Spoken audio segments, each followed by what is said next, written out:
بسم الله الرحمن الرحيم. السلام عليكم ورحمة الله وبركاته. الحمد لله نحمده ونستعينه ونستغفره ونعوذ بالله من شرور أنفسنا وسيئات أعمالنا. من يهده الله فلا مضل له ومن يضلل فلا هادي له. أشهد أن لا إله إلا الله وحده لا شريك له وأشهد أن محمدا عبده ورسوله لا نبي بعده. أما بعد. Para jemaah sekalian, muslimah, mukminah, ummahat yang dimuliakan Allah, kita akan melanjutkan pembahasan kita. Terakhir kita bicara apa? Sampai di mana? Gimana? Oh iya, macam-macam hati. Baik. Jamaah yang dimuliakan Allah, manusia Allah istimewakan dari makhluk-makhluk lainnya karena Allah memberikan kepada kita manusia 3 kekuatan. Dengan 3 kekuatan ini kita manusia berhak, pantas, layak menjadi khalifah di muka bumi. Ya, karena manusia diberi 3 kekuatan ini yang tidak diberikan kepada makhluk-makhluk lainnya. Ya, tidak diberikan kekuatan ini kepada makhluk-makhluk lainnya. Ibu kuat nggak? Merasa kuat atau lemah? Hah? Ada kekuatan? Punya kekuatan nggak? Enggak.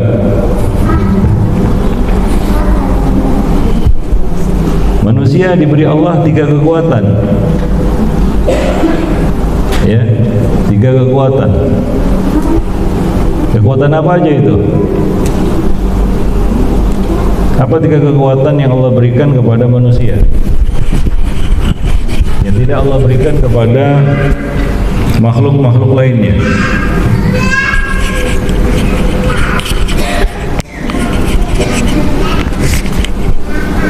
Ya, 3 kekuatan apa itu? Ya, yang pertama adalah kekuatan fisik. Yang kedua kekuatan akal. Yang ketiga kekuatan hati. Itulah 3 kekuatan yang dengannya Allah memilih manusia menjadi khalifah di muka bumi, mengemban amanah besar dari Allah Subhanahu wa taala. Gunung dan benda-benda lainnya menolak untuk mengemban amanah tersebut. Ya, karena hanya bisa dipikul oleh makhluk yang kuat, dan itu manusia. Ya, itulah superioritas manusia, anak Adam. Ibu merasa punya kekuatan nggak? Nggak merasa? Iya, sayang sekali. Baik, kita jelaskan. Yang pertama, kekuatan fisik.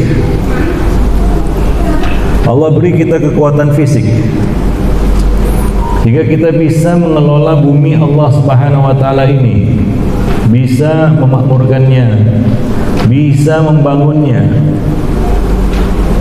Siapa yang membangun bumi Allah? Manusia dengan kekuatan fisiknya. Ya, kita bisa melaksanakan tugas-tugas kita, merawat bumi, menjaga bumi dan membangun bumi Allah ini dengan kekuatan fisik kita. Manusia punya kekuatan fisik.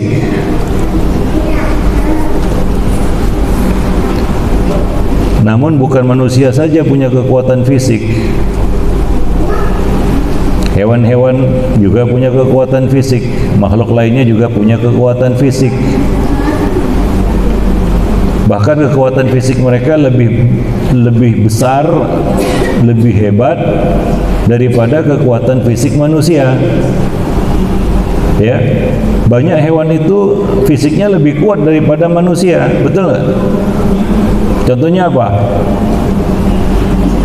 Hah? Gajah. Itu memang gede dia. Iya. Jadi manusia bukan satu-satunya makhluk yang punya kekuatan fisik ternyata. Namun bukan dengan kekuatan itu Allah Subhanahu wa taala meletakkan amanah ini kepada manusia, walaupun itu salah satu dasarnya. Karena di samping kekuatan fisik, Allah Subhanahu wa taala membekali kita dengan kekuatan akal. Nah, ini yang tidak dimiliki oleh makhluk-makhluk lainnya. Ya, kekuatan akal mereka tidak seperti kekuatan akal yang dimiliki oleh manusia. Ya, mereka punya akal, tapi tidak seperti akal manusia. Ya, maka hewan juga bisa diajari, kan begitu ya, bisa belajar, cuma ya nggak seperti manusia belajar, nggak seperti kita akalnya. Akal manusia itu akal yang paling superior dari makhluk-makhluk lainnya. Dengan itu kita diistimewakan dengan makhluk-makhluk lainnya. Ya, maka ibu kalau punya otak dipakai, itu dia. Betul nggak ya? Iya. Gimana kalau punya otak nggak dipakai? Apa itu? Ya, mubazir ya. Nah, demikian. Jadi kita punya akal untuk berpikir, untuk belajar. Ketika malaikat bertanya kepada Allah, mempertanyakan kenapa manusia dijadikan khalifah, ketika Allah mengatakan inni ja'ilun fil ardi khalifah, siapa yang ditunjuk? Manusia. Malaikat mempertanyakannya, kenapa harus mereka? Kenapa harus manusia, anak Adam ini? Kami kayaknya lebih pantas. Kami kerjanya bertasbih, bertahmid, bertahlil, mensucikan Allah Subhanahu wa taala. Sementara manusia banyak sekali tingkah lakunya. Menumpahkan darah, berbuat kerusakan dan lain-lain sebagainya. Maka apa yang Allah lakukan kepada Adam, manusia, untuk mematahkan argumentasi malaikat tadi, atau untuk menjelaskan kepada malaikat, ini dasar kenapa aku memilih manusia sebagai khalifah, bukan yang lain. Apa yang Allah lakukan kepada Adam? Siapa yang tahu? Hah?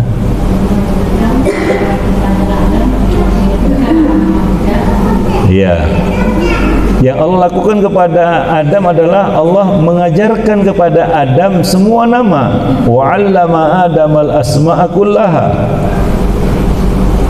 Otak Adam mampu untuk menerima pelajaran itu dari Allah Subhanahu wa taala. Itu kemampuan akal manusia. Ya. Tsumma aradahum 'alal malaika. Kemudian Allah Subhanahu wa taala menunjukkannya kepada malaikat. Qala ambiuni bi asma'i haula'i.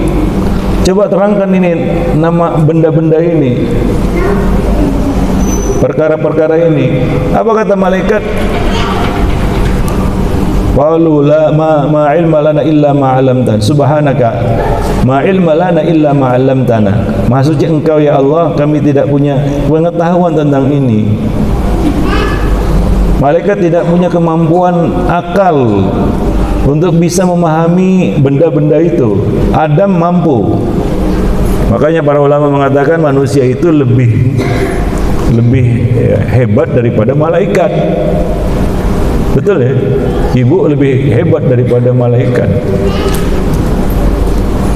Tentunya lebih hebat juga dari bidadari surga bagi suaminya, kan gitu ya. Betul kan? Iya. Enggak apa-apa. Dengan itu Allah Subhanahu wa taala mengangkat Adam sebagai khalifah karena mereka punya kemampuan akal yang luar biasa. Akal Adam mampu menerima pelajaran dari Allah Subhanahu wa taala, yaitu nama benda-benda seluruhnya, kullaha. Seberapa banyak yang Allah ajarkan kepada Adam ini masih misteri. Karena kemampuan akal manusia itu masih misteri. Seberapa besar kekuatan akal manusia, Bu, masih rahasia. Masih sebuah misteri yang belum terpecahkan. Luar biasa. Begitu dahsyat kekuatan akal manusia. Ini bisa kita buktikan, Bu. Manusia yang hidup 100 tahun yang lalu, yang sudah mati ratusan tahun yang lalu, kalau dihidupkan sekarang, apa yang terjadi? Apa yang terjadi? Manusia yang hidup tahun 1900 gitu ya, mati 1930. Ya.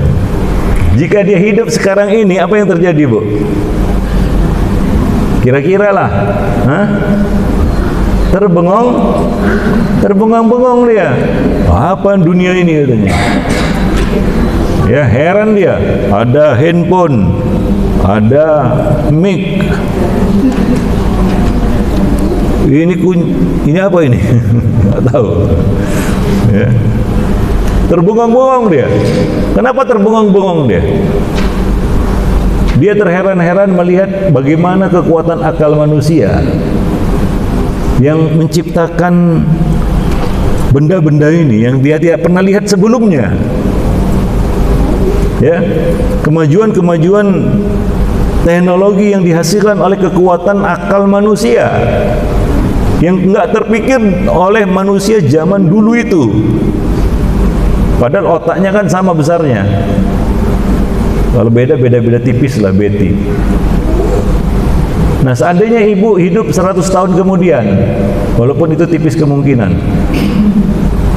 kalau Bu ya, kalau tahun 2100 gitu ya, 2120 misalnya, ibu hidup di tahun itu 2124 lah, 23 lah ya. Ibu hidup di tahun 2123. Seandainya ini, ya berkhayal sedikit, berimajinasi sedikit. Kira-kira wajah dunia saat itu apakah seperti wajah dunia hari ini? Atau ibu nanti terbengong-bengong, oh apa ini gitu ya, macam ya, manusia purba ibu hidup kalau hidup pada zaman itu. Ya, kalau kita kembali hidup pada masa itu, betul nggak? Kenapa?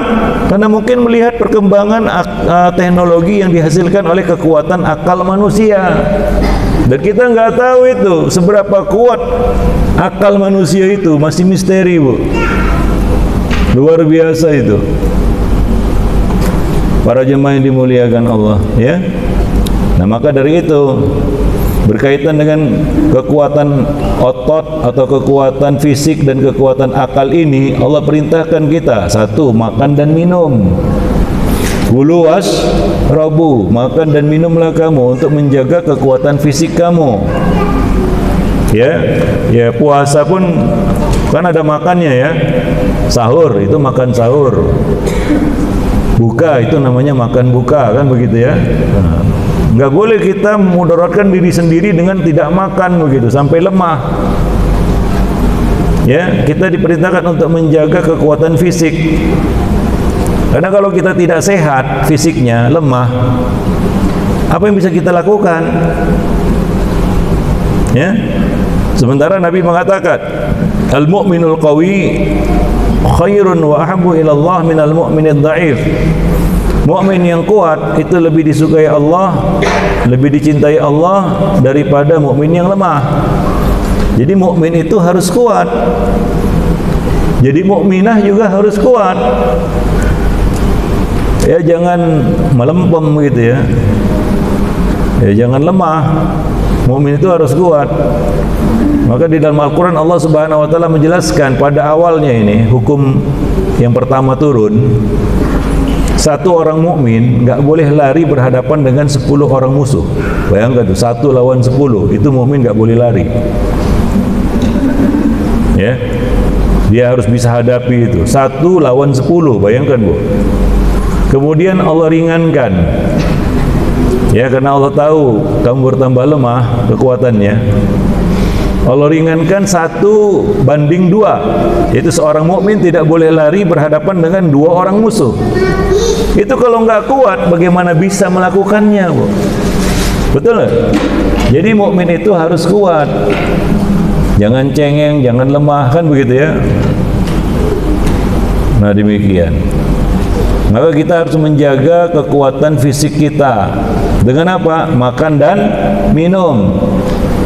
Dan jangan berlebih-lebih, kata Allah, wala tusrifu, jangan berlebih-lebih. Kenapa? Karena kalau kita makan dan minum berlebih-lebih bukan kuat, malah tambah lemah. Betul ya? Ibu kalau kebanyakan makan gimana? Ngantuk kan gitu ya. Disuruh kerja pun males. Itu kalau kebanyakan makan. Ya, nah demikian. Nah kita juga dianjurkan untuk berolah tubuh atau istilahnya olahraga. Jangan mager. Ya.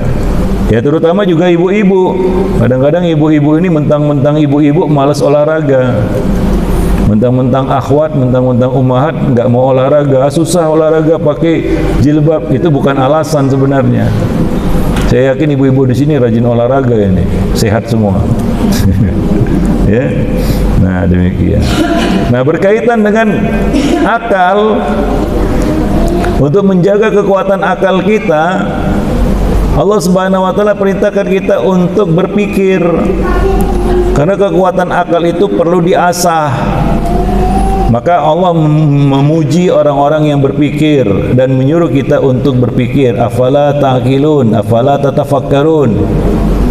Ya, Allah suruh kita membaca, Iqra.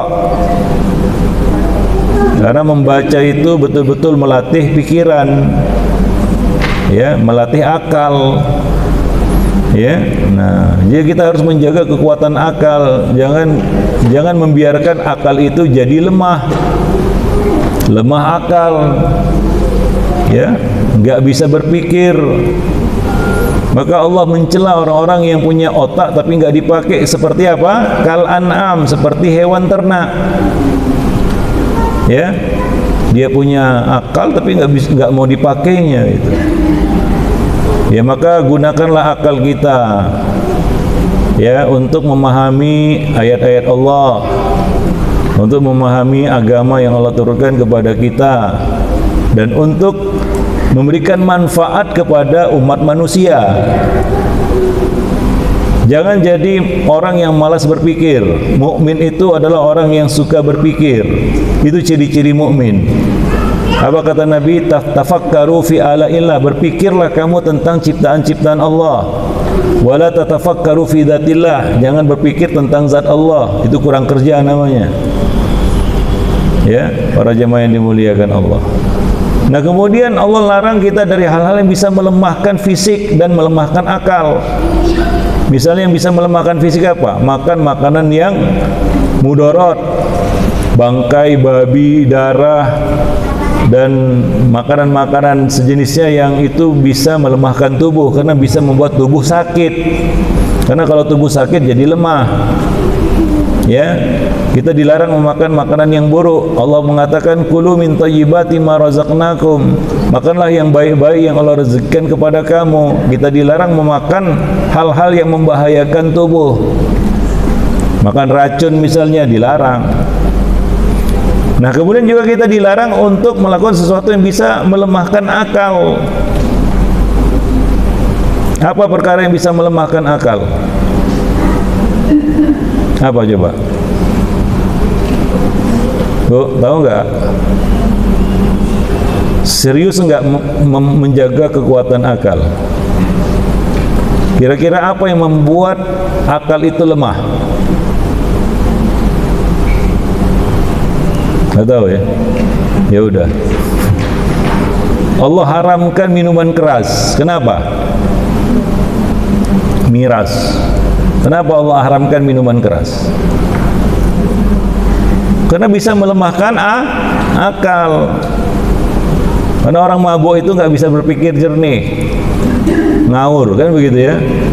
Dan turunannya seperti apa? Mengkonsumsi narkotika. Yang rusak orang pakai narkotika itu, yang rusak apanya? Otaknya rusak, kacau sudah. Ya, kemudian apa lagi, Bu, yang bisa merusak akal? Yang dilarang Allah Subhanahu wa taala. Ya, segala tontonan yang diharamkan seperti pornografi atau disebut juga narkolema, narkotika lewat mata. Ya, pernah dilakukan penelitian, itu diseken otak orang yang kecanduan narkotika dengan otak orang yang kecanduan pornografi. Ternyata apa? Otak yang kecanduan pornografi ini lebih besar kerusakannya daripada yang kecanduan narkotika. Ngeri nggak? Ternyata kerusakan yang diderita oleh otak orang yang kecanduan pornografi ini lebih hebat ternyata. Maka perkara yang paling merusak otak adalah tontonan. Hati-hati dengan tontonan. Maka di dalam Islam kita diperintahkan untuk menjaga pandangan. Karena sebenarnya kita melihat bukan dengan mata kita, tapi dengan otak kita. Mata itu cuma sebagai alat saja, dia mengirimkan sinyal ke otak tentang apa yang ditangkapnya. Itu langsung ditransfernya ke otak. Ya, maka hati-hati dengan tontonan. Ya, karena sesuatu yang kita lihat itu mempengaruhi otak kita. Ya, misalnya pornografi tadi. Ya. Orang yang kecanduan pornografi itu rusak otaknya. Ya, rusak otaknya. Nah, demikian. Ya, jadi kita diperintahkan untuk menjaga kekuatan akal dan menjauhi hal-hal yang bisa melemahkannya. Karena akal ini anugerah yang luar biasa bagi amanah itu ya. Yang harus kita jaga, jangan dirusak. Itu aset yang paling berharga. Nah, ternyata Bu ya, itu sudah dua kekuatan ya, kekuatan fisik, kekuatan akal. Ternyata ada kekuatan yang lebih besar daripada dua kekuatan tadi. Dan ini hanya ada pada manusia, tidak ada pada yang lain. Kekuatan apa itu? Kekuatan hati. Karena hanya kekuatan hati yang mampu membelokkan kekuatan akal.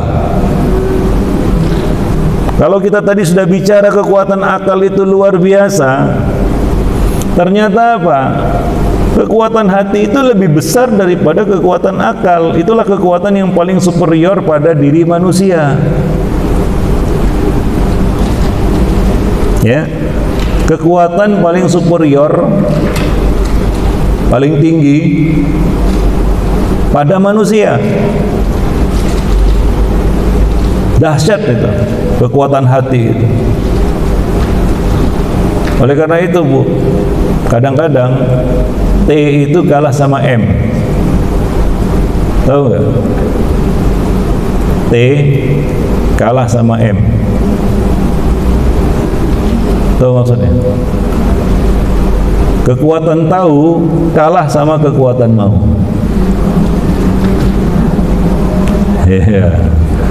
Nggak ada ungkapan di sana. Kalau sudah maunya dikasih tahu bagaimanapun susah. Betul nggak? Kenapa bisa dibelokkan kekuatan taunya?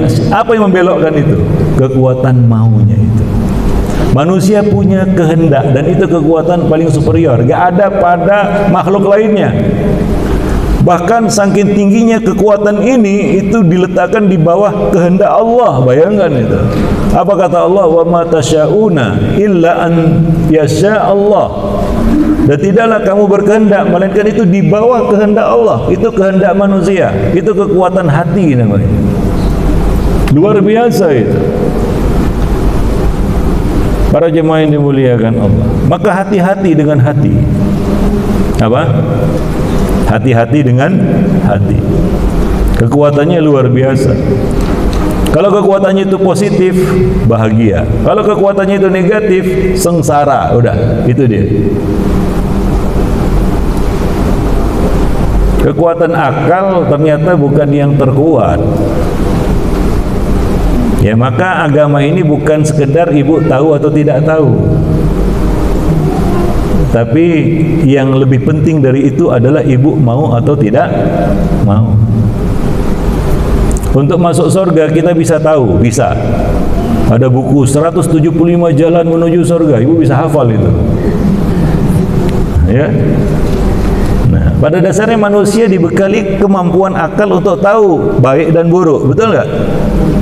Wah, ini jalan surga ini, nipu, bukan jalan surga, nipu itu, ya kan? Jujur, ini jalan surga. Tahu.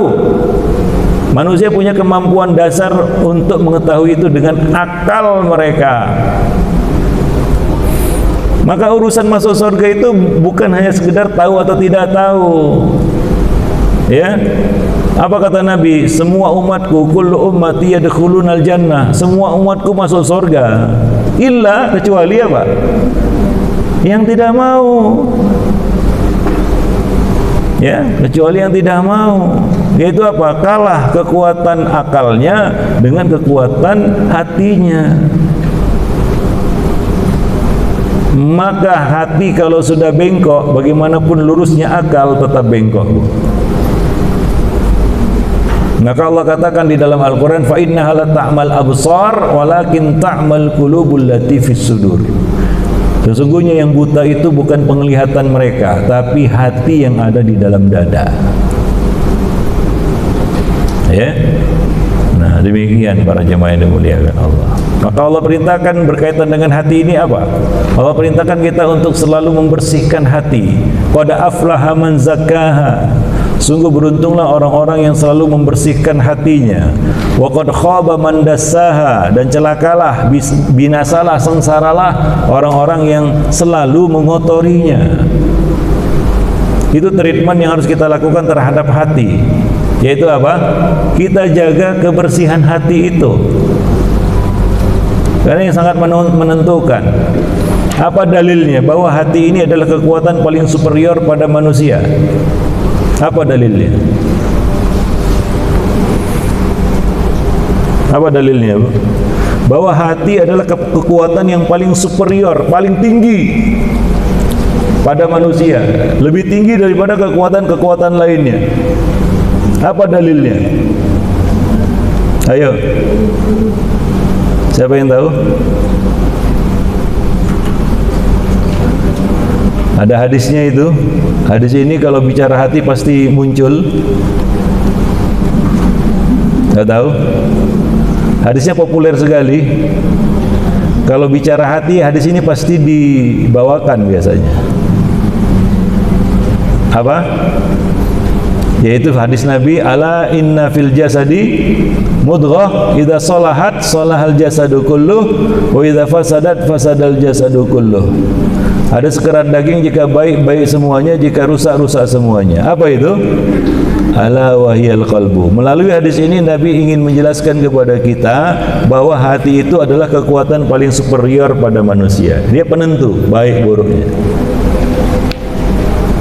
Ya, baik buruknya. Untuk mengetahui yang benar, manusia bisa mengetahui dengan akal mereka. Tapi untuk menerima yang benar, itu terpulang kepada kekuatan hatinya. Kalau lemah hatinya nggak bisa. Maka ibu tahu Yahudi, Bani Israel. Bani Israel ini adalah orang-orang yang Allah istimewakan itu. Wa anni faddaltukum alal alamin. Ya Bani Israil adhkuru ni'mati allati an'amtu alaikum wa anni faddaltukum 'alal alamin. Wah, itu Bani Israel itu. Hai Bani Israel, ingatlah nikmat-nikmat yang telah aku berikan kepada kalian. Sesungguhnya kami melebihkan kalian daripada bangsa-bangsa lainnya. Apa kelebihan yang Allah berikan kepada Bani Israel, orang-orang Yahudi ini? Apa coba? Yaitu kekuatan akal mereka di atas rata-rata, Bu, daripada manusia-manusia lainnya. Pinter-pinter, Bu. Itu orang Yahudi. Itu kata Al-Quran. Jadi orang Yahudi ini pinter. Iya, banyak penemu-penemu ilmu pengetahuan teknologi orang Yahudi. Iya, betul. Mereka dikasih kelebihan di situ. Tapi kenapa mereka jadi maghdubi alaihim? Orang-orang ini dimurkai Allah.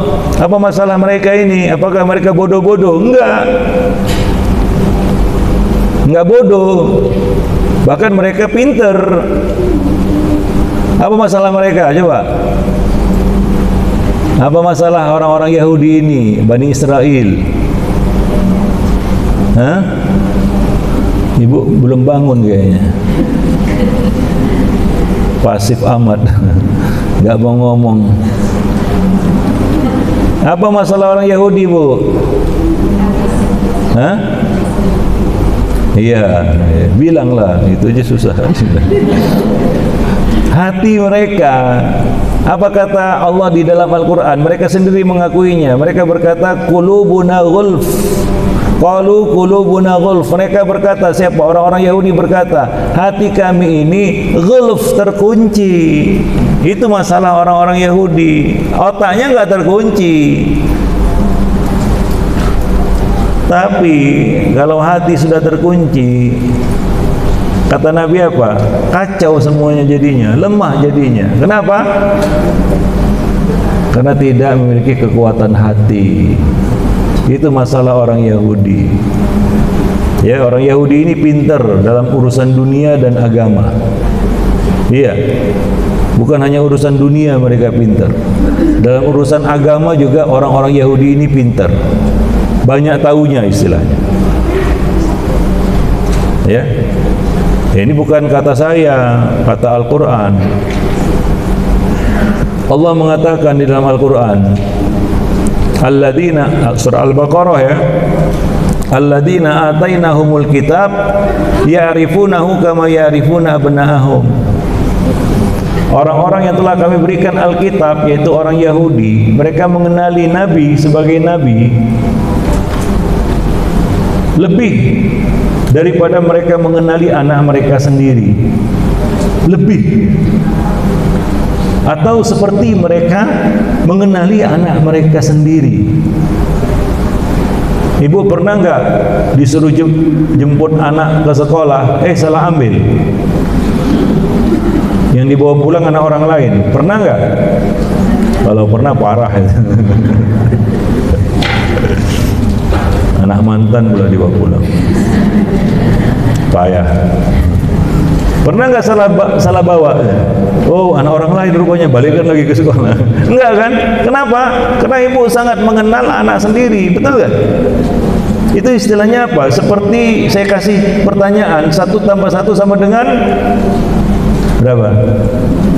1 tambah 1 sama dengan berapa? Nggak bisa jawab. Itulah salah jemput tadi itu. 1 tambah 1 berapa? 2. Kemungkinan kecil 0,00001% ibu salah jawab, betul kan? Iya. Sama seperti sangat kecil kemungkinan ibu salah mengenali anak sendiri. 0,0001% mungkin ibu salah mengenali anak sendiri begitu. Jemput ke sekolah yang kebawa pulang anak orang lain gitu. Sama seperti pertanyaan 1 tambah 1 sama dengan berapa? Enggak akan salah ibu jawab. Nah, seperti itulah orang-orang Yahudi mengenali Nabi. Enggak kaleng-kaleng. Nabi orang apa? Orang Yahudi atau orang Arab? Orang apa? Orang Arab, bukan orang Yahudi. Tapi orang Yahudi ini lebih mengenali Nabi daripada orang Arab itu sendiri. Bayangkan. Sekarang orang Arab mengenali Nabi sebagai Nabi itu dengan apa? Dengan apa mereka mengenali, oh ini betul Nabi ini? Dengan apa? Dengan akhlak ya. Oh beliau ini Al-Amin, As-Sadiq Al-Amin, jujur, amanah, terpercaya, track recordnya bagus, nasabnya juga bagus, kan begitu ya? Oh, betul Nabi ini. Tapi orang Yahudi enggak seperti itu. Mereka enggak kaleng-kaleng. Ketika Nabi tiba di Madinah, di sana ada 3 puak Yahudi, Bani Quraisyah, Bani Qainuqa, dan Bani Nadir. Ya, itu 3 puak Yahudi. Ketika Nabi tiba di Madinah dan Nabi mengaku sebagai seorang Nabi, apa kata orang Yahudi? Tunggu dulu, kita uji dulu. Ngaku-ngaku Nabi, betul enggak? Maka mereka mendatangi Nabi dan mengajukan 3 pertanyaan. Yang mana 3 pertanyaan ini hanya bisa dijawab oleh seorang Nabi. Begitu canggih orang Yahudi ya, pinter mereka. Enggak seperti orang Arab. Apa orang Arab datang kepada Nabi menguji Nabi dengan hal-hal semacam ini? Enggak, orang Yahudi mereka uji, enggak kaleng-kaleng mereka. Salah satunya apa yang mereka tanya kepada Nabi? Apa hidangan pertama penghuni surga? Nabi bisa jawab. 3 pertanyaan Nabi bisa jawab. Tapi toh mereka juga tidak mau mengikuti Nabi ya. Kenapa? Masalahnya bukan tak tahu, tapi tak mau. Para jemaah yang dimuliakan Allah. Ya makanya hidayah dan kebenaran ya, itu yang termahal ya. Rezeki yang termahal itu kan hidayah dan kebenaran. Hidayah itu mahal sekali. Itu hanya bisa ya diterima dengan kekuatan hati. Tidak cukup dengan kekuatan akal. Kalau kekuatan akal cukup untuk menjadi modal orang itu menerima hidayah, maka sudah banyak orang-orang yang pintar pasti dapat hidayah, betul nggak? Ada orang yang IQ-nya tembus 500, harusnya dia dapat hidayah itu. Harusnya, kalaulah hidayah itu ditentukan dengan kekuatan akal ya. Tentunya sudah banyak orang-orang pintar menerima Islam, masuk Islam, menerima hidayah. Tapi enggak, kenyataannya kan tidak, walaupun ada ya. Tapi bukan karena kekuatan akalnya semata. Ya. Tapi ternyata tidak cukup. Yang menentukan hidayah itu diterima atau tidak kekuatan hati. Nah, itu yang tidak dimiliki oleh orang-orang kufar Quraisy di Mekah. Mereka ini pintar-pintar, Bu. Abu Jahal namanya aja Abu Jahal, tapi orangnya nggak bodoh. Ya. Pintar dia. Orang-orang musyrik di Mekah itu pintar. Bahkan mereka mengejek pengikut para nabi itu. Pengikut nabi itu orang-orang yang bodoh. Mereka mengatakan hum atau aradiluna badiroi. Mereka ini pengikut para nabi ini orang-orang rendahan dan bodoh-bodoh, kata mereka. Kenapa? Karena mereka merasa pinter. Maka mereka mengejas ya, menghakimi ya, menilai pengikut Nabi ini orang-orang bodoh karena kami lebih pintar. Orang yang lebih pintar akan mengatakan orang yang di bawahnya itu orang bodoh, kan begitu ya. Walaupun kebodohan itu kan tingkatan. Paham ya?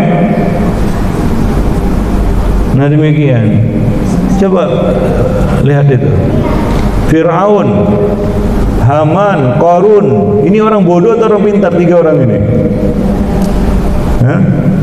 Orang pintar atau orang bodoh? Fir'aun, Haman, Qarun, orang pintar atau orang bodoh? Pintar, Bu. Kalau enggak Fir'aun enggak bisa jadi penguasa Mesir. Haman itu apa namanya, kita katakan arsitek yang luar biasa membangun Mesir. Insinyurnya itu Haman itu. Qarun orang yang kaya raya, dengan ilmunya. Dia mengatakan innama utituhu ala ilmin indi, aku dapatkan semua kekayaan ini karena aku pinter. Kan terbukti sekarang nih Bu ya, yang kaya-kaya dari 1 sampai 10 itu orang pinter semua, bukan orang yang bejo dapat warisan, enggak, orang pinter semua itu, IT semua, ya kan? Nah, jadi mereka ini orang-orang pinter. Tapi bagaimana nasib mereka? Menerima hidayah? Baik itu Fir'aun, Haman, Qarun, gak ada yang menerima hidayah. Ini manusia-manusia pinter. Maka Bu ya, di dalam Al-Quran kata jahil itu jangan diartikan bodoh. Karena belum tentu orang bodoh itu jahil. Ibu senang jadi orang jahil atau orang bodoh?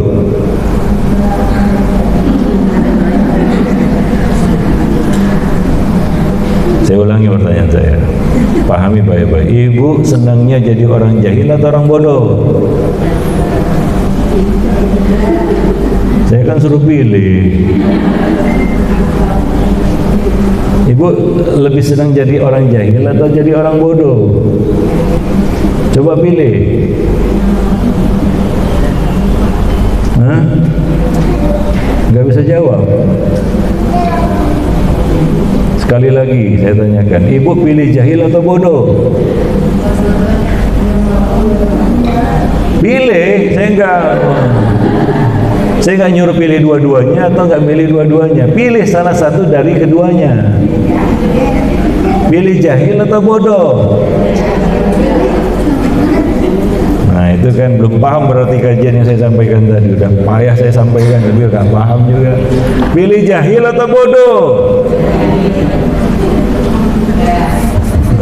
Berat kali jadi orang bodoh.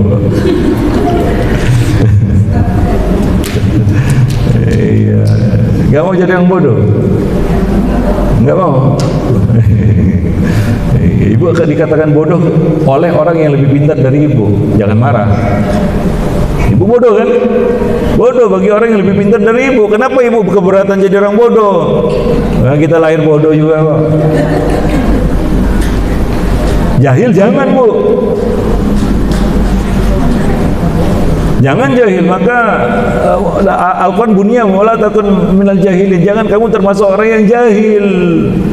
Orang jahil ini meliputi juga orang yang pintar tapi bukan bodoh. Hatinya kotor. Makanya pengikut para nabi itu ada orang-orang yang dipandang bodoh, Bu. Itu bahasa Quran, badiyar ra'yi. Badiyar ra'yi itu bodoh. Tapi gak masalah, hati mereka bersih, cukup kuat untuk menerima kebenaran. Maka Bu ya, Al-Quran berkata, ini kalau ibu ingin bahagia, yang menentukan itu adalah kekuatan hati. Kalau ibu tidak memiliki kekuatan dan kebersihan hati, jangan mimpi bahagia. Titik. Nggak ada kata lain, nggak pakai koma, udah. Itu kata Al-Quran. Apa kata Allah? Qad aflaha man zakkaha wa qad khaba man dassaha. Sungguh bahagia orang yang membersihkan hatinya dan celaka, sengsara orang yang mengotorinya. Jadi kunci bahagia itu adalah bagaimana kita bisa membersihkan hati, merawat hati, menguatkan hati. Kalau hati itu kotor, kalau hati itu terkunci, kalau hati itu lemah, itu orang yang khoba. Khoba itu artinya sengsara, nggak bahagia Bu. Walaupun ibu pinter, walaupun ibu kuat, betul nggak?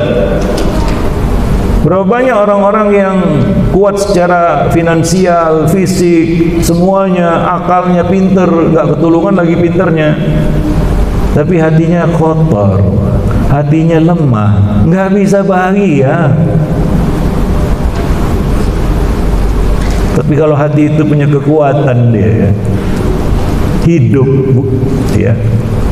terang, nyala, nggak buta, nggak hitam, nggak tertutup, nggak terkunci, nggak lemah, insya Allah itu modal yang besar untuk meraih kebahagiaan.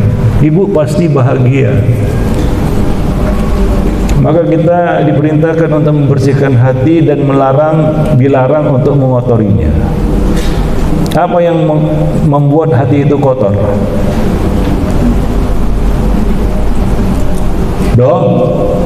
Dosa. Para jemaah yang dimuliakan Allah, ya, itu yang membuat hati itu kotor, hati itu terkunci. Para jemaah yang dimuliakan Allah. Jadi kekuatan hati itu adalah kekuatan yang paling tinggi. Itu yang menentukan hidayah diterima atau tidak. Apakah orang itu punya kekuatan hati? Ini yang tidak dimiliki oleh orang-orang Yahudi. Ini yang tidak dimiliki oleh Qarun, Fir'aun dan Haman. Ini yang tidak dimiliki oleh orang-orang kafir Quraisy yang pinter-pinter itu. Buktinya apa? Mereka di Mekah itu ada pasar namanya Ukas dan Majinah. Kalau sekarang ukurannya mall. Mereka punya perniagaan ekspor impor. Rihlatas Syita'i was Saif. Kemudian mereka punya Darun Nadwah. Kalau sekarang seperti DPR MPR. Mekah itu maju secara duniawi. Ya, para jemaah yang dimuliakan Allah. Tapi ketika Nabi berseru mendakwahi mereka dan menyuruh mereka untuk mengatakan la ilaha illallah, yastakbirun, mereka tidak mau, menyombongkan diri. Artinya apa? Mereka menolaknya, mereka tidak mau. Para jemaah dimuliakan Allah, walaupun mereka tahu itu apa maksudnya la ilaha illallah. Ya, jadi ini yang menentukan sebenarnya. Dan ya kita katakan tujuan akhir kita yaitu surga itu ditentukan dengan hidayah tentunya ya. Nah, hidayah itu adalah anugerah termahal dan itu hanya bisa diraih dengan kekuatan hati. Tanpa kekuatan hati tidak mungkin kita bisa menerima hidayah itu. Sama ibu baca Quran itu perlu kebersihan hati. Kalau ibu baca Quran tanpa kebersihan hati, ibu nggak akan paham apa yang dibaca. Maka berinteraksi dengan Al-Quran itu perlu kebersihan hati. Berapa banyak orang yang berinteraksi dengan Al-Quran karena hatinya kotor, dia tidak bisa dapat manfaat apapun dari Al-Quran itu. Ya, para jemaah yang dimuliakan Allah. Maka jagalah kekuatan hati kita. Maka dari itu satu doa yang sering dibaca Nabi apa, Bu? Ya muqallibal qulub tsabbit qalbi ala dini. Kita minta kepada Allah keteguhan hati, kekuatan hati. Ya.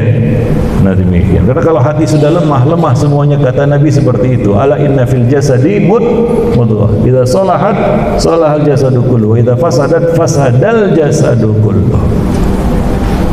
Ya, nah itu kekuatan tertinggi. Jadi ada 3 kekuatan yang Allah berikan. Lawan kuat apa, Bu? Lawan kuat apa? Lemah. Berarti lemah itu artinya apa? Tidak punya kekuatan. Ya, bagus.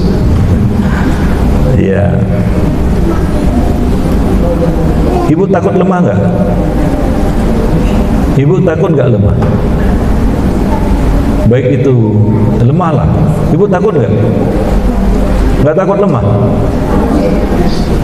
Serius saya nanya ini. Takut nggak jadi orang lemah? Alah, hidup tinggal sisa berapa? Ibu ini kan gen A semua. Tahu gen A? Nggak tahu gen A? Ya kalau gen Z kan ujung itu, kalau gen A awal. Gen A itu generasi akhir. Iya kan, kita ini ya takut lemah. Udah lemah aja. Nggak takut. Ya nggak takut pun udah lemah kian. Tapi ada yang perlu kita takutkan dan khawatirkan jika itu lemah. Apa itu? Minum dulu saya, haus ya.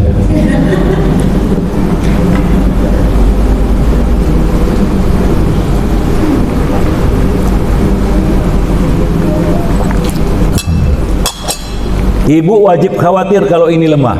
Apa itu? Hah? Ibu wajib khawatir, ini kata Quran, jika itu lemah. Apa?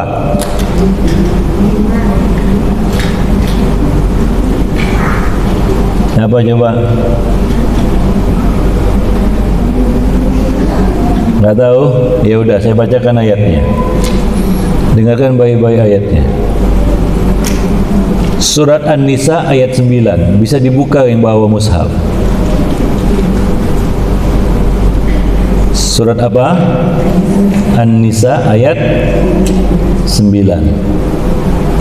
Allah berfirman, "Wal yakhshal ladzina law taraku min khalfihim dzurriyyatan di'afa khafu 'alaihim falyattaqullaha wal yaqulu qawlan sadida." Sudah dibuka Qur'annya, mushafnya. Surat An-Nisa ayat 9. Sudah?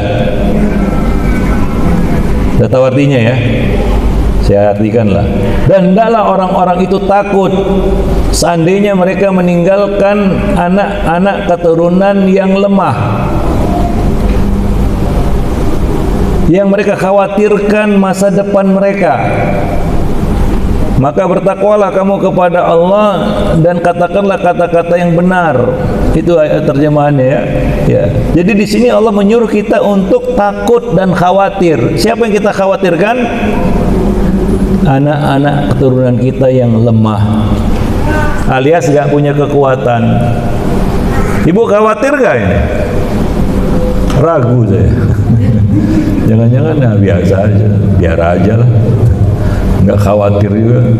Khawatir nggak? Serius? Sungguh? Saya uji. Kata Quran wajib khawatir karena itu perintah, wal yakhsha, dan hendaklah takut, wal khafu alaihim, yang kamu khawatir, kamu harus takut dan khawatir. Siapa yang kita khawatirkan? Anak-anak keturunan kita yang lemah. Seandainya mereka jadi keturunan yang lemah. Ibu punya anak kan? Wajib khawatir, Bu. Sayang anak udah. Kalau punya anak ya. Punya anak enggak? Sayang anak enggak? Wajib khawatir, Bu. Apalagi hari ini. Oh.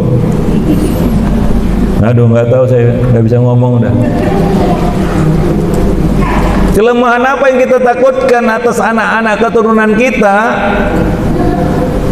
3 tadi. Karena lemah itu tidak punya kekuatan. Kekuatan manusia itu pada 3 tadi. Paham? Yaitu anak-anak keturunan yang lemah secara fisik, akal, dan hati. Kalau 3 kelemahan itu sudah berkumpul, kiamat, Bu. Nggak ketolong mungkin. Nanti pulang lihat anak masing-masing ya. Pastikan itu. Pastikan ibu khawatir. Dan pastikan dia tidak jadi keturunan yang lemah. Pastikan dia punya kekuatan 3 tadi itu. Kalau tidak, maka dia adalah generasi yang lemah. Nanti pulang lihat, pandangi lama-lama itu anak. Kalau sayang anak ya. Kalau enggak ya udahlah. Apa boleh buat? Ya. Yang pertama kita bicarakan yaitu apa? Meninggalkan anak-anak yang lemah secara fisik. Saya terkejut sebenarnya. Ada berita saya baca ya. Dan itu bukan satu berita saja, bukan satu kasus saja, tapi ternyata banyak kasus. Anak-anak, Bu, belum 20 tahun sudah gagal ginjal, harus cuci darah. Bukan karena faktor keturunan. Belum 25 tahun, masih awal dewasa, sudah kena stroke. Belum 30 sudah isdet. Tahu isdet? Mati. Kenapa? Stroke. Ini kan penyakit-penyakit orang tua. Kalau 60 tahun kena penyakit-penyakit seperti ini, masalah-masalah seperti ini, masalah kesehatan seperti ini, ya mungkin orang bilang wajar lah, kan begitu ya. Namanya sudah tuwir. Ini anak-anak Bu, belum 20 tahun, 15 tahun gagal ginjal Bu, cuci darah. Lalu gimana coba meninggalkan anak-anak yang lemah seperti itu? Ya, banyak penyakit itu yang membuat kita lemah itu karena makanan, betul ya? Iya, makanan. Maka ibu harus perhatikan makanan anak-anak ini. Anak-anak sekarang sukanya jajan Bu. Iya. Orang tua sekarang, khususnya ibu, para ibu, maaf ya, mudah-mudahan bukan ibu-ibu di sini, itu gagal untuk merayu dan mengambil lidah anak mereka.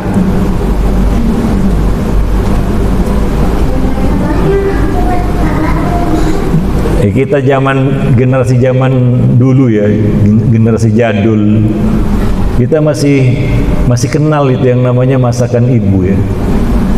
Itu memorable sekali itu masakan ibu itu. Betul ya? Karena ibu-ibu dulu suka masak gitu. Dan ada itu resep rahasia itu, satu masakan yang memang dirindukan banget itu. Kalau ingat ibu, ingat makanan itu aja, ingat masakan itu aja. Namanya masakan ibu itu melekat betul. Betul ya? Dulu. Karena dulu saya kecil, sekolah SD itu, kalau pergi sekolah itu, ibu itu sudah menyiapkan bekal. Itu di Jepang sampai sekarang anak-anak SD itu pergi ke sekolah bawa bekal Bu, nggak jajan mereka. Betul. Dan itu sebenarnya kita dulu juga seperti itu. Jarang jajan-jajan itu, lebih senang masakan ibu lah. Apalagi pulang sekolah langsung lari ke rumah. Kenapa? Karena ingin tahu itu buka tudung saji masakan apa itu kan gitu ya. Betul nggak? Itu paling indah itu. Betul ya? Masih ingat Bu ya? Hah? Enggak. Rugilah. Ibu-ibu dulu seperti itu. Ya, ibu saya tuh ada masakan tertentu itu, ada satu masakan tuh wah, luar biasa. Sampai sekarang itu masih terngiang-ngiang rasanya di lidah. Terngiang-ngiang pula ya. Terngiang-ngiang rasanya di lidah itu ya. Mau meninggal rasanya itu saking enaknya. Itu masakan ibu dulu seperti itu. Ibu-ibu dulu zaman dulu berhasil merayu lidah anak-anak mereka. Anak zaman sekarang payah Bu. Yang lebih payah orang tuanya. Saya pernah umroh, pernah saya ceritakan di sini. Ada seorang pasangan muda, waktu umroh itu datangi saya. Mereka berdua berkata, Ustaz, di Arab ini ada KFC nggak? Wah, ada lah, yang lebih enak dari KFC aja ada. Al-Baik saya bilang gitu ya. Kenapa rupanya? Ini anak kami nggak mau makan kecuali KFC. Bayangan, kecil-kecil. Minumnya apa? Coca-Cola. Nggak kenal air putih, dikasih air putih nggak mau diminumnya Bu. Anak zaman sekarang, coba bagaimana kita meninggalkan generasi-generasi lemah secara fisik karena makanan mereka seperti itu, junk food terus. Namanya juga makanan sampah. Gimana mau kuat, gimana mau sehat? Takut nggak? Nah ibu sekarang jujur jawabnya. Anak-anak berangkat sekolah dibekali atau tidak? Anak-anak di rumah seneng nggak masakan ibu? Serius? Saya buktikan nanti saya tanya. Iyalah, udah. Ibu-ibu sekarang ini ada yang nggak bisa masak. Terus terang saya katakan, kenapa? Gampang aja. Nanti anak mau apa? Tinggal pesankan GoFood. Iya. Mau praktis saja. Iya kan? Mau instan gitu ya.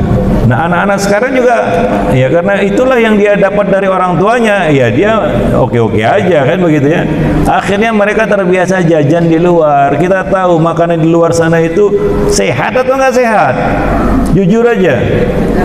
Nggak sehat kebanyakan Bu, nggak jamin juga. Jadilah mereka generasi micin katanya. Kebanyakan micin gitu. Para jemaah yang dimuliakan Allah. Begitulah makanan mereka, minuman mereka, minumannya boba. Makanannya KFC. Bagaimana mau sehat? Wajarlah muncul. Coba pergi ke rumah sakit kalau nggak percaya. Banyak pasien itu anak-anak. Sakitnya aneh-aneh udah. baru ribut. Betul nggak ini? Atau cuma hoax? Silakan. Saya juga punya teman dokter, mereka juga cerita, saya tanya-tanya itu ya, tentang kenapa ya waktu nulis buku Air-Air Obat Tubuh Manusia, banyak itu anak-anak sakitnya macam-macam, ya faktor makanan kata dokter. Maksudnya di sini apa dok? Jajan katanya, ya jajan. Anak itu jajannya macam-macam. Taulah anak-anak ya, coba lihat buka aplikasi. Itu yang datang tahap apa itu? Ya, seperti itu. Mulai dari kanak-kanak sampai dia remaja sampai dewasa. Ya wajar lah kena macam-macam sakit di situ. Ya, lalu gimana anak-anak seperti ini ya bisa sehat secara fisik, kuat secara fisik? Belum lagi anak-anak zaman sekarang mager. Itu parah itu. Sebagai contoh lah Bu ya, dulu kalau hujan itu nggak disuruh kita mandi hujan itu. Apalagi disuruh itu hore-hore lah.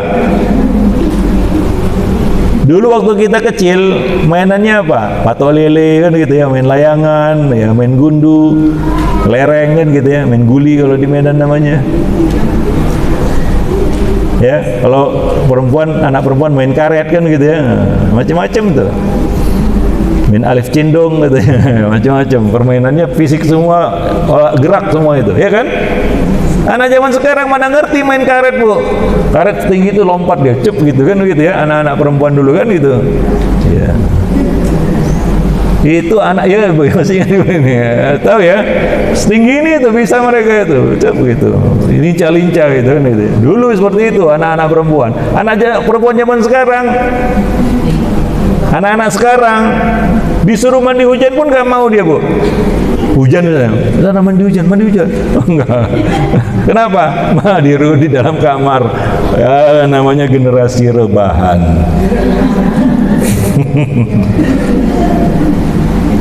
Kadang-kadang orang tua mati kutu itu untuk mengajak anaknya olahraga. Udah kehabisan gaya itu, mau gimana lagi? Apalagi memang orang tuanya menyontohkan mager, ya sudah. Mager kuadrat udah. Satu rumah mager semua udah. Itu anak diajak olahraga aja nggak mau dia Bu. Apalagi nggak diajak begitu ya. Ya udahlah, mager aja dia. Ya ini nih yang membuat kita khawatir itu, meninggalkan apa? Anak-anak yang lemah. Nanti pulang lelah, lihat masing-masing lihat anaknya ya. Pastikan itu. Nah, ibu harus bisa bikin masakan yang bisa menambat lidah anak ibu. Dia jadi rindu dan tergila-gila masakan itu. Wah, ada apa-apa pasti cari ibu. Bu, masak ini.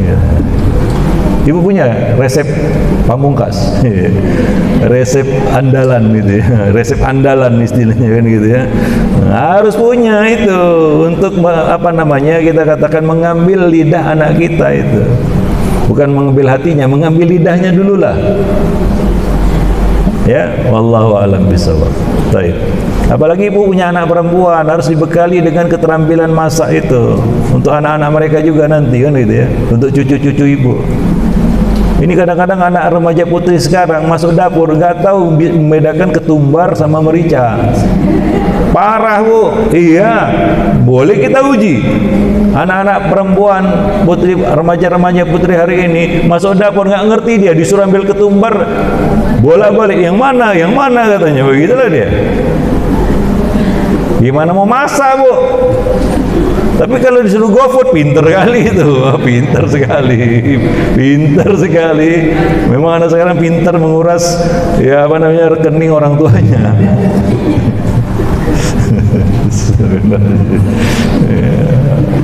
Ya itu, yang pertama itu. Yang kedua, kita khawatir meninggalkan generasi keturunan yang lemah secara akal. Makanya Bu ya, kalau kita punya anak itu dari kecil sudah diasah minat bacanya, sudah diarahkan itu. Itu yang namanya pendidikan itu memang perlu pengawalan dan pengawasan, dikawal dan diawas. Kalau enggak susah, ya. Dikawal artinya didampingi, kemudian perlu diawasi, diobservasi. Itu pendidikan. Nah, terutama berkaitan dengan apa? Kekuatan akalnya. Maka salah satu caranya apa? Memperkenalkannya kepada buku. Dia menjadi anak yang suka baca. Ya, dari dulu orang pinter sebutannya apa? Kutu loncat atau kutu buku? Kutu loncat. Enggak, kutu apa? Kutu busuk. Bukan, kutu buku. Kenapa kutu buku? Iya, karena dia gemar membaca. Dari dulu kita tahu pepatahnya, membaca itu pintu gerbang ilmu. Betul ya? Ya. Lalu bagaimana anak-anak kita ini malas baca? Malas membaca dan malas berpikir. Ada satu fenomena gejala di tengah-tengah anak-anak remaja hari ini, susah berkonsentrasi, nggak bisa fokus. Ini salah satu tanda indikasi kelemahan akal. Ya. Nah, jadi kita harus menjaga, terutama tadi kita sebutkan perkara yang paling merusak akal itu adalah tontonan. Maka anak itu harus diawasi tontonannya, kalau perlu dibatasi. Ibu aman nggak ketika dia buka handphone, gadget, dia lihat apa, ibu bisa aman? Yakin? Atau udah pasrah aja? Serahkan sama Allah lah apa yang dilihat gitu. Itu kan dunia tanpa batas, dunia maya itu. Kita pun nggak ngerti apa yang dilihatnya di situ. Sekarang ini di dunia maya itu, karena ada AI namanya, artificial intelligence, itu dukun bukan kita datangi, dukun yang datang sama kita.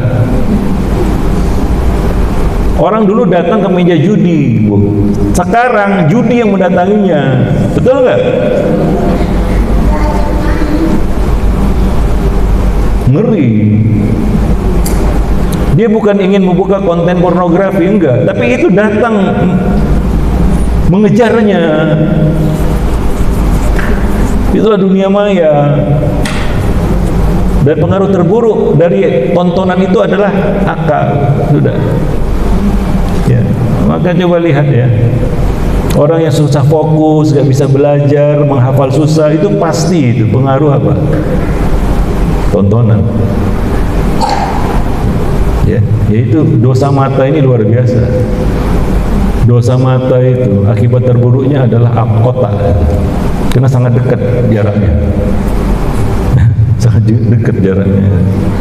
Oke, yang langsung kolaps itu kalau mata nggak dijaga itu adalah otak.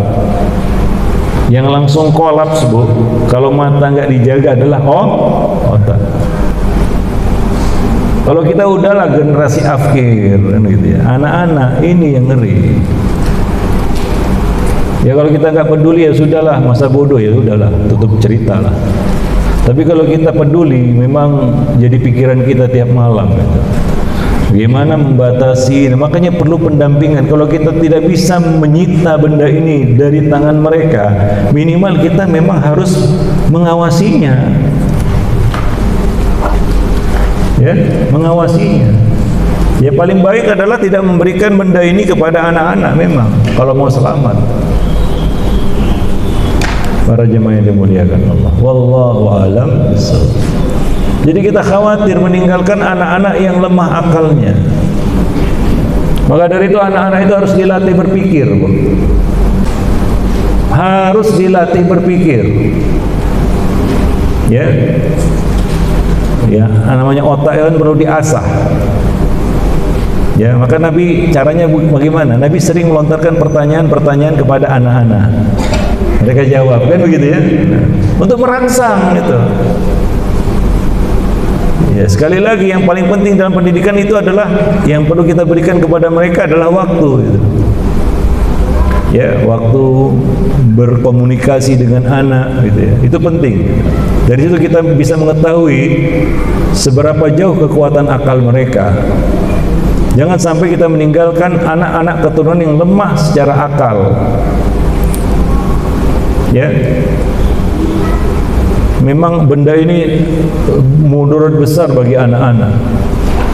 Anak-anak sekarang ada yang seperti autis, padahal bukan autis.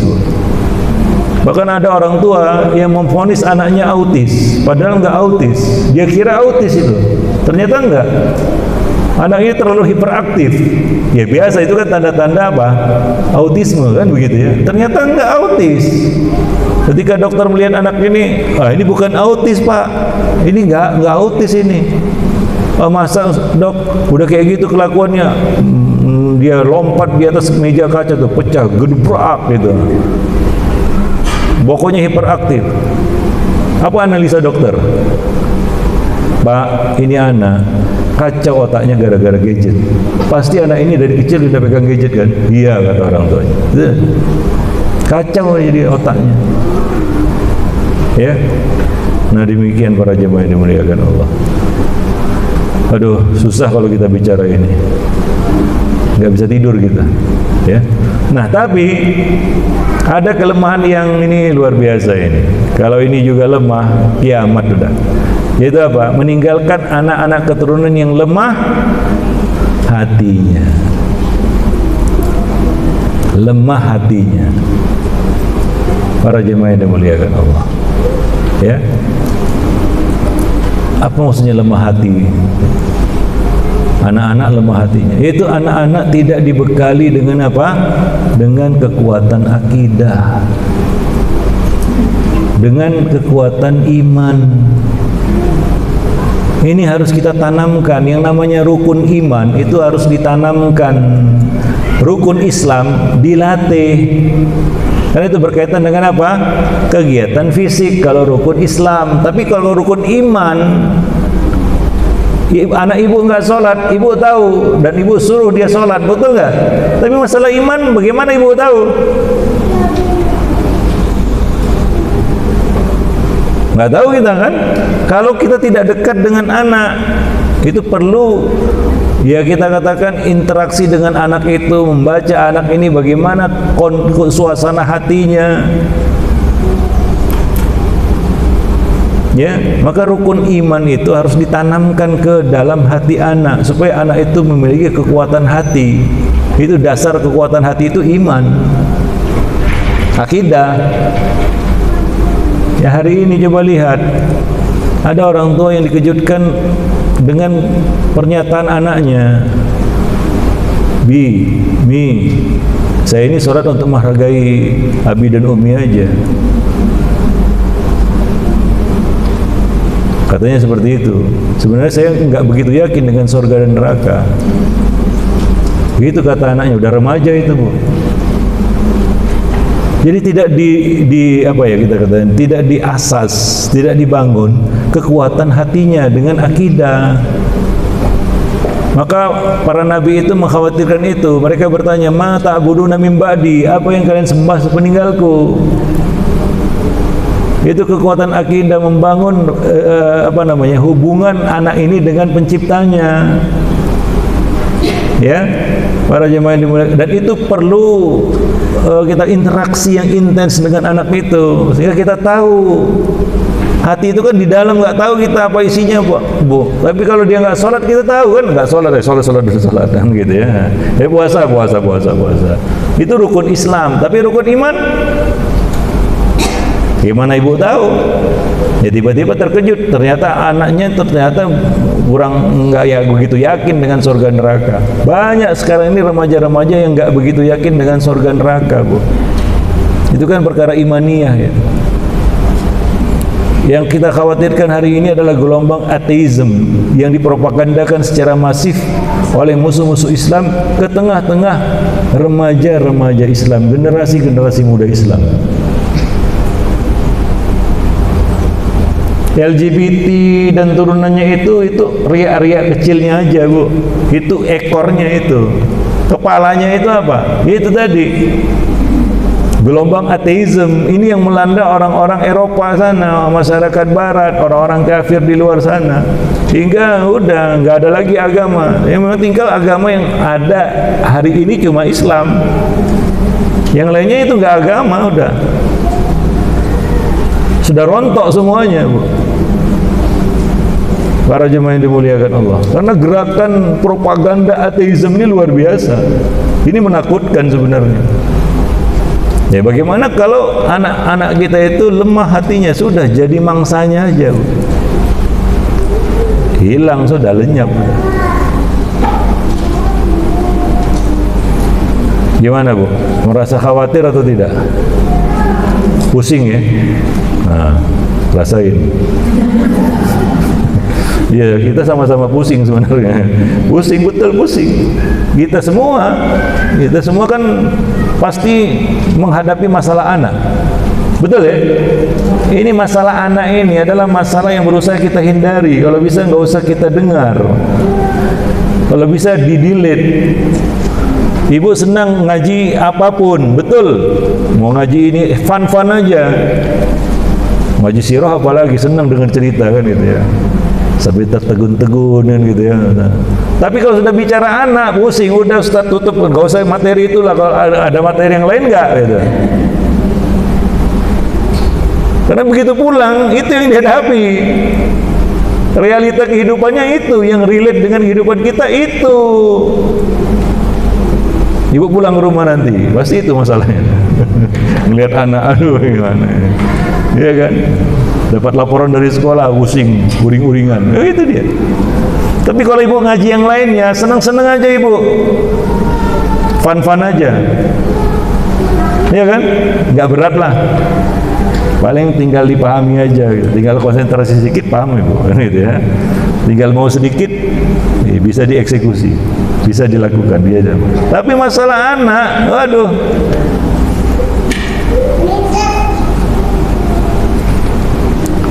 Pusing.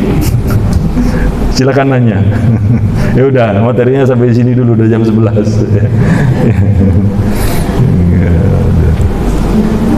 Saya punya pengalaman. Ini bukan omdo atau bukan hoax. Bukan omongan doang. Saya punya pengalaman, Bu. Saya sering ngisi parenting di sekolah-sekolah. Kemarin baru ngisi di sebuah sekolah. Itu sudah diwajibkan datang orang tuanya, ayah bundanya, dua-duanya, nggak boleh perwakilan. Di hari libur supaya nggak ada alasan. Yang datang cuma 10%, Bu. Sampai saya katakan ini panti asuhan atau apa ini? Kalau panti asuhan wajar lah diundang orang tuanya, nggak datang gitu ya. Kalau datang takut kita. Cuma 10%, bayangkan. Saya pun miris itu. Pada kemana semua ini? Pada katanya alasannya sedang main ini, main itu. Lebih senang ya, ngikuti hobi. Padahal itu acara dibuat karena sudah banyak masalah di sekolah berkaitan dengan anak-anak itu. Itu laporan sekolah. Jadi sekolah mau apa? Kalau kami yang ngomong sudah kena seka aja Ustadz. Kenapa? Ya maklumlah, uang sekolah mahal, mereka disekamat lah kami. Nah, kami sudah bayar, diundanglah Ustadz itu supaya ngomong. Ya udahlah, nggak apa-apa, saya bilang. Tapi ternyata apa? Yang datang 10% loh.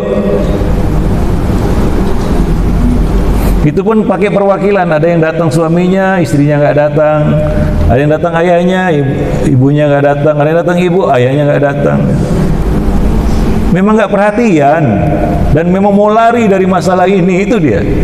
Terus terang saya katakan seperti itu. Ini bukan ngadi-ngadi ini. Ya ibu nilai sendirilah. Para jemaah yang dimuliakan Allah. Apa yang saya omongin ini. 10% yang datang. Ada yang alasannya, oh saya udah ada kajian di sana. Ya taruhlah itu penting kajian di sana. Ini kan masalah anak. Jadi dia memang mau lari aja. Kalau di sana kan enak dengarnya, dia bisa ketawa ketiwiin begitu ya, bisa santai-santai gitu ya, fun-funan gitu ya. Wallahu a'lam bishawab, silakan pikirin sendirilah. Itu realita itu. Silakan tanya.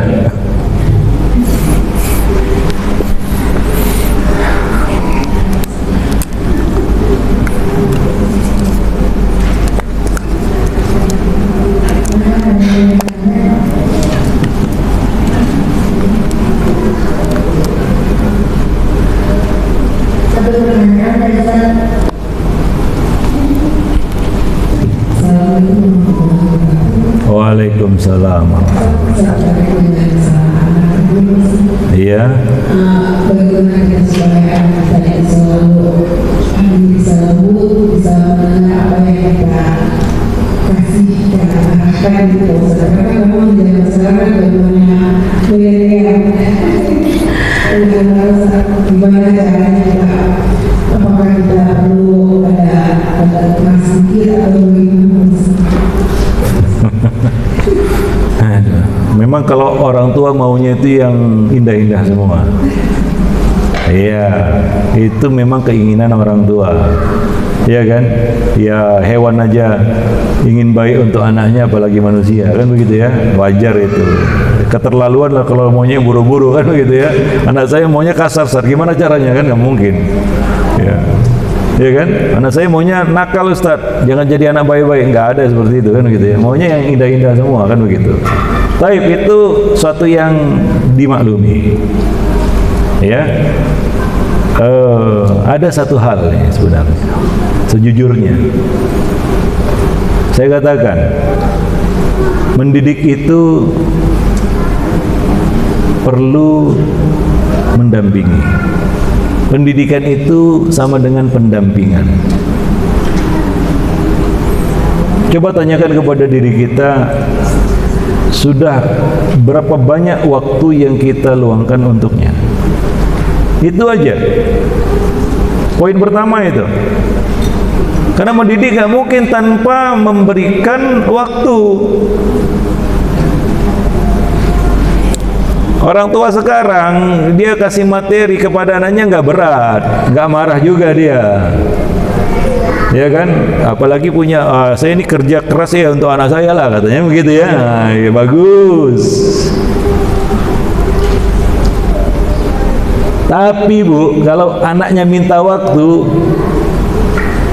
marah dia, keberatan. Wah, sana. Ayah lagi sibuk ini. Sana, ibu lagi sibuk nih, nonton drakor.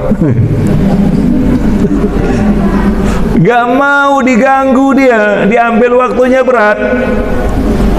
Tapi kalau diambil duitnya, diperas pun nggak masalah. Saya kan kerja untuk anak, katanya. Ya betul ya, gitu kan?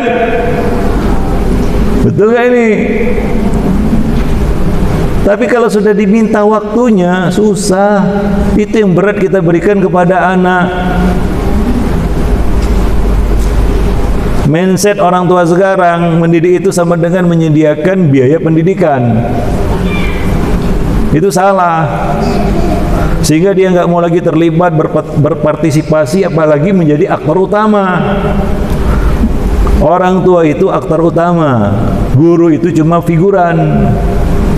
Gimana satu film yang muncul itu figuran terus, bubar itu film. Apa ini? Aktor utamanya nggak muncul, yang muncul figuran terus, kan aneh itu. Iya kan? Ibu mau filmnya figuran terus yang muncul. Aktor utamanya ngumpet, tak kemana gitu. Orang pun bingung, ini apa ini? Gitu ya, film apa ini? Figuran terus yang muncul, gitu ya. Begitu. Ya. Jadi kunci yang pertama adalah itu dulu lah, simpelnya itu. Ibu kasih waktu, perhatian, mendampingi, ya. Semakin banyak waktu yang ibu berikan, insya Allah masalah-masalah anak itu bisa kita hadapi, kita selesaikan satu persatu. Karena nggak mungkin masalah anak itu simsalabim, kayak main sulap, enggak. Itu perlu waktu untuk menyelesaikannya. Misalnya masalah perilaku, itu kan nggak mungkin kita balikan dalam satu malam, seperti membalikan telapak tangan, ya kan? Nah demikian, melatih anak untuk santun kan nggak bisa satu hari, Bu. Nah itu yang perlu, yang diperlukan anak adalah kehadiran orang tua di sampingnya. Nggak ada orang tuanya, nggak hadir, gimana? Lalu kita mengandalkan orang lain. Di film yang ditampilkan figuran terus.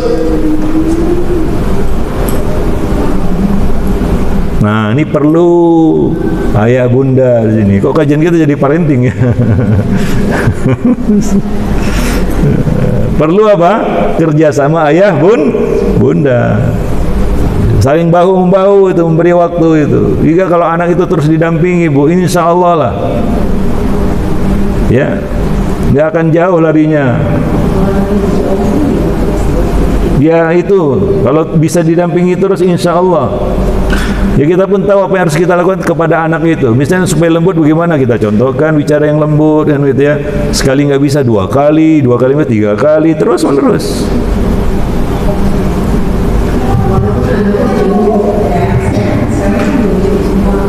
Kenapa jauh? Oh kuliah ya. Iya saya paham. Ada waktunya anak itu memang harus pergi dari sisi kita. Mendampingi di sini, pendampingan di sini ada secara fisik ataupun non fisik. Waktu kecil itulah waktu yang memang harus kita dampingi terus. Ibu harus jadi teman dia, yang nempel terus itu. Teman kan begitu ya. Makanya anak itu, kita itu kepada anak, waktu anak itu kecil, anak kecil ya, bocah, kita harus jadi temannya. Nempel terus, seperti kita berteman lah, nempel terus. Nah ketika dia sudah menginjak remaja dan menjelang dewasa, kita harus jadi orang tuanya. Kita harus berperan jadi orang tua, bukan teman. Karena kita tahu kita nggak akan mungkin lagi terus mendampinginya. Ada waktunya dia harus pergi. Betul nggak? Iya. Kalau anak-anak janganlah dibuang-buang, Bu, kasihan. Itu raja tega namanya. Anak kecil dipondokkan jauh-jauhan gitu ya. Kalau bisa nempel terus lah, Bu. Di situ kita akan memberikan dasar, membangun sebuah bangunan. Itulah anak kita. Kita kalau tahu ini kadang-kadang nyesak di dada juga. Kenapa lah dulu nggak gitu ya, Bu ya? Tapi udah nasi sudah jadi bubur. Udahlah. Apa yang bisa dilakukan kan begitu ya. Nah demikian. Seharusnya seperti itu. Nah ketika dia sudah dewasa, Bu, walaupun dia jauh, ya secara fisik kita tidak mendampinginya, tapi sudah tercipta yang namanya chemistry, hubungan batin antara anak dan orang tua. Jadi apapun masalahnya, anak itu tetap nyender kepada orang tua. Apapun masalahnya, dia tetap curhat yang dia curhati orang tua. Apapun masalahnya yang dia laporkan ke orang tua. Ini sudah tercipta bonding namanya. Dan itu kan berdasarkan riwayat pendidikannya dari kecil. Karena si orang tua ini terus mendampingi. Ada waktu dilepas, ada, Bu, nggak mungkin. Ya begitulah dia hidup ini. Apa anak itu terus bersama kita? Kan enggak. Apalagi saya ini udah tinggal sebentar lagi tinggal berdua aja di rumah itu. Anak-anak sudah lepas semua, udah nikah, udah gitu lah. Tapi ya yang kita usahakan dari lama, sejak lama adalah bagaimana menciptakan bonding gitu ya, hubungan batin, chemistry antara anak dan orang tua. Jadi ada apapun masalahnya, anak itu tetap nyandar sama orang tua. Tetap yang dia teriaki orang tua. Tetap yang dia panggil orang tua, bukan yang lainnya. Paham? Iya. Gimana itu? Sudah tercipta bonding itu dengan anak? Atau memang udah telat?